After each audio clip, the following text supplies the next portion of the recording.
आज ॲक्सिडेंट्समध्ये हजारो युवक आपले बहुजनांचे पोरं मरत आहे. आणि मलाही हे खाणार. इथल्या राजकीय व्यवस्थेने काय केलं, जो आला पैसे दिला त्याला लावून दिलं. गरिबाकडे पैसे नाही द्यायले, त्याचे पोरं नाही लागले. मग या फॅक्टरीचा तुम्हाला उपयोग काय, फायदा काय झाला आपल्याला, कोण विचारणार हे प्रश्न.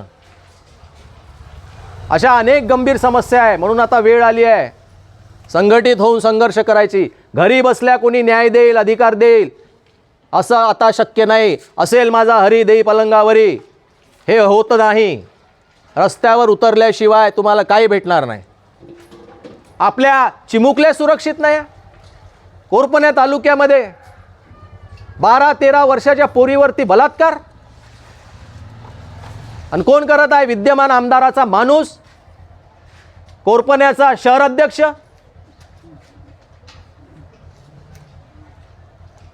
ज्या देशामध्ये देवीची पूजा अर्चना होते त्या देशामध्ये चिमुकल्यांवर बलात्कार, त्या बदलापूरले छोट्या छोट्या मुलींवरती बलात्कार.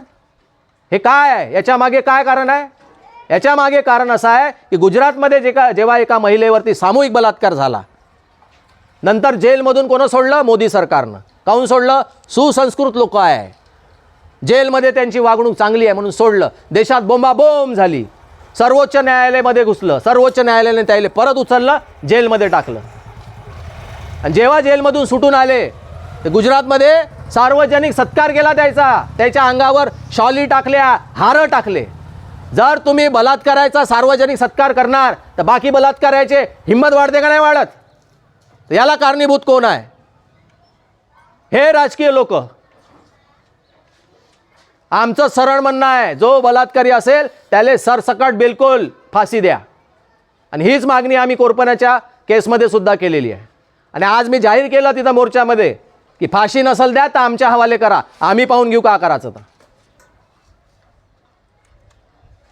आमच्या पोरायले रोजगार नाही, व्यसनाधीन होत आहे, अवैध दारू, गावोगावी अवैध दारू. 14 आणि 15 वर्षाचे पोरं घटाघटा दारू पित आहे. किती वर्ष जगणार असं राहिलं तर? बरं, एक प्रश्न विचारतो आणि मग संपवतो. जो पगार घेते तो मालक आहे का नौकर आहे? सांगा राठोड साहेब, जो पगार घेते तो मालक आहे का नौकर आहे? नौकर आहे, 100% नौकर आहे. देशाचा पंतप्रधान पगार घेते, मुख्यमंत्री पगार घेते, आमदार, खासदार, मंत्री, संत्री, आरएफओ, कलेक्टर, ठाणेदार, तहसीलदार सगळे पगार घेते. मग हे मालक आहे का नौकर आहे? नौकर आहे. मग मालक कोण आहे? आपण. लोकशाहीमध्ये जनता मालक आहे. आपण जो टॅक्स भरतो त्या टॅक्सच्या माध्यमातून यायले हजारो करोड रुपयाच्या पगारा भेटते आणि रिटायर झाल्यावर पेन्शन भेटते, बरोबर. पण आता कसं झालंय, उलटं. ते मालक बनून आपल्या उरावर बसले की नाही बसले? याला कारणीभूत कोण आहे?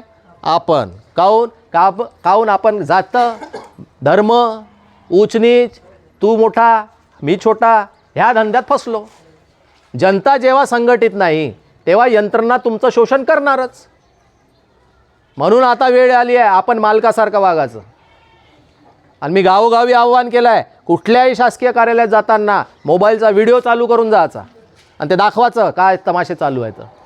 पैसे मागितले द्या, 5,000 मागो, 50,000 मागो, 5 लाख मागो, पैसे द्या, माझ्या कार्यालयात या, पैसे घेऊन जा. मी अँटी करप्शनला बोलवतो आणि त्याला पकडवून देतो, त्याची नोकरीच खाऊन टाकू. नोकरी खाऊन टाकू त्याची. एकाले दणका दिला ना बाकी सगळे सरळ होते. त्याच्यामुळे सर्वांना विनंती आहे, मी जे बोललो त्याच्यावर गांभीर्याने विचार करा आणि आपसी मतभेद विसरून एक समुदाय म्हणून ताकदीने समोर या. नाही तर आपल्याला उरलं सुरलं आरक्षण नाही ते जरांगे पाटील घेऊन जाणार. आणि येणारी पिढी एवढ्या शिव्या देणार आहे आपल्याला का आबा तू का केलं, आजोबा तुनं का केलं, तो हे पाहत बसला, बापा तुनं का केलं. एक तर भेटत नाही, भेटलेलं आपल्याला टिकवता येत नाही. सर्वांनी गांभीर्यपूर्वक माझं ऐकून घेतलं त्याबद्दल मी समस्त गावकऱ्यांचा फार फार आभारी आहे. खूप खूप धन्यवाद.